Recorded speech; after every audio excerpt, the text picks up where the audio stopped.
नमस्कार बच्चों, आज की हिंदी की कक्षा में आपका स्वागत है। बच्चों, आज हम पढ़ेंगे हिंदी की पाठ्य पुस्तक गुंजन का पाठ 4 प्रकृति की सुषमा। यह एक कविता है और इस कविता में कवि ने प्रकृति के सुंदर रूप का वर्णन किया है। आइए पढ़ते हैं बातों बातों में।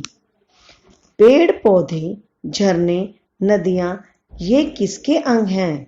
बच्चों, पेड़ पौधे, झरने, नदियाँ ये सब प्रकृति के अंग हैं। वे कौन कौन सी चीजें हैं जिसे मनुष्य ने नहीं बनाया? बच्चों, सूर्य, चंद्रमा, तारे, नदियाँ, झरने, पर्वत आदि ये सब चीजें हैं जिसे मनुष्य ने नहीं बनाया, अर्थात इसकी रचना ईश्वर ने ही की है। आइए इस कविता के बारे में पढ़ें। ईश्वर ने सूर्य, चंद्रमा, तारे, नदियाँ, झरने, पर्वत आदि से प्रकृति को सजाया है।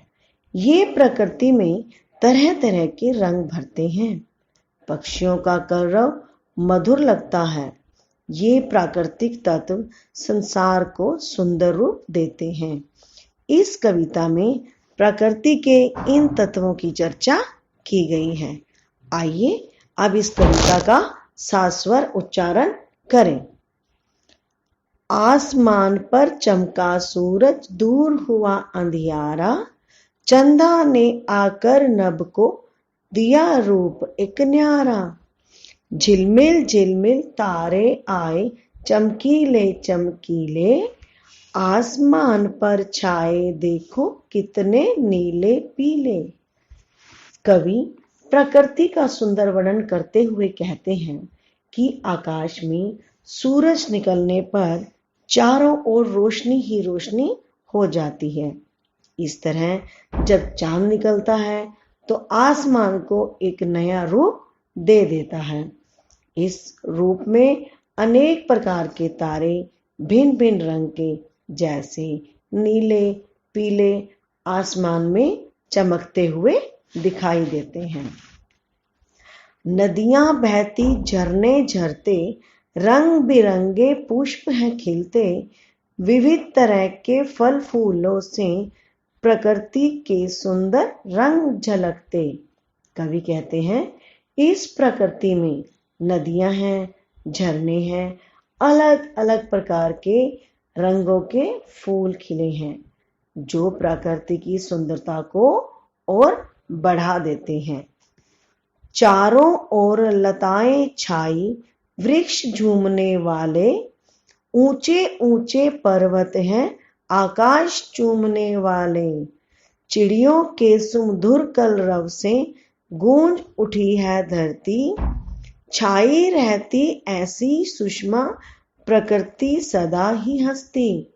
कवि कहते हैं इस प्रकृति में चारों ओर पेड़ और लताएं हैं तथा आकाश तक पहुंचने वाले ऊंचे ऊंचे पर्वत हैं। सारी धरती पक्षियों के मधुर कलरव से गूंज उठी है। प्रकृति की सुंदरता धरती पर इस प्रकार छाई रहती है कि धरती सदा हंसती हुई प्रतीत होती है, मतलब हंसती हुई दिखाई देती है। सुषमा होती है सुंदरता। इन सब से ही लगती हमको दुनिया इतनी प्यारी, इंद्रधनुषी रंगों में रंग दी विधि ने लीला न्यारी।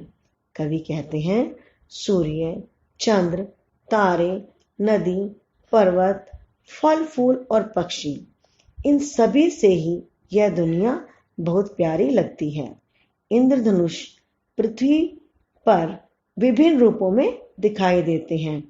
प्रकृति की इसी छटा को ऐसी विधि अर्थात विधाता ने रची है कि सारा संसार बहुत आकर्षित लगता है। तो बच्चों, आज हमने प्रकृति की सुषमा कविता का सास्वर उच्चारण किया और इसको समझा कि इस कविता में कवि ने प्रकृति की सुंदरता के बारे में वर्णन किया है।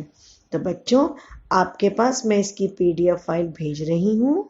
आप पीडीएफ फाइल में से इस कविता का सात स्वर उच्चारण कीजिए और इस कविता को समझिए। धन्यवाद।